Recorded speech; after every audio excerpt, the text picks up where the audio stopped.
سلامتی همیشه خنده در لبان تا باشد. زن شوپگا میخیزن، ای جوگا میخیزن، همه خیلی دوونه مردک سنی زنک چی میگه؟ زنک خیلی 3 سال زندگی من گذشت، خوب گذشت، گنده گذشت. این امروز رون 3 سالش زندگی مونه نمیکشم همه گوسپنده. گفته پیرخیری خدازده گوسپند چا مکنی کشته؟ قربان بکش همون خدازده خمونه شناس کده بود.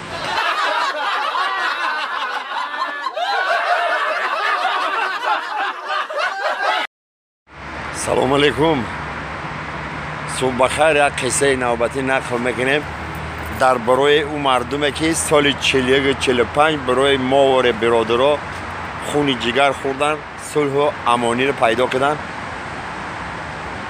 خیلی موسفید پیر خانهش داشتگی نویره چشم میبیه سلام علیکم بابی جان، سلام علیکم بابی جان. ما در همین مکتب سوال دادن که ای بابیاتون پرسین اگه کسی بابیش زنده باشه همون سالهای جنگ چه قهرمانی نشان داده. یک قصه بنویسیم بیاین. او منصور جان بشه ایجا بچه هم گوش کن. سال 41-45 جنگ بود، همون طرف های استالینگراد، همه خیلی مثل قرغینباد کده رفتیم.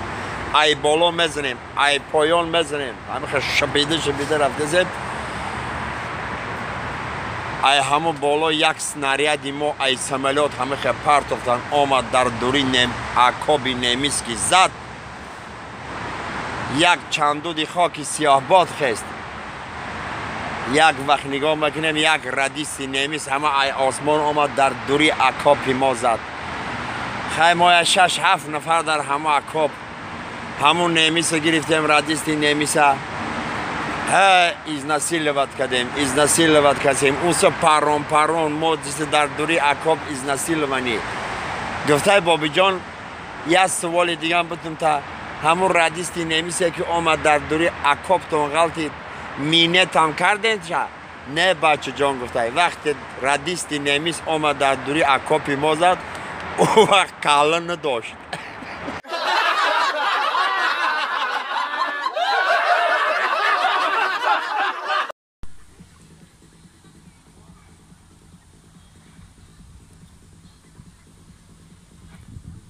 یه دنیای بیفایده آدما رو نون میدادی آدم آدمگیری رو نمیفهمیدن.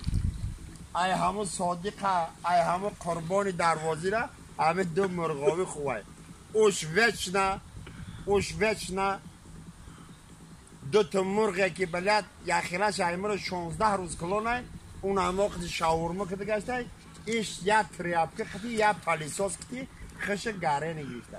ای شما رو این همه مرغابی ها خوبه. صادق جان برای گپای ما خفر شد. مرغابی را نون بیدادم مایلم شد. نگهبانی تمام منزلم شد. با به فرقیت و قربان و صادق با قربان و صادق دوستی کردن دشمن ما شد. بمرین با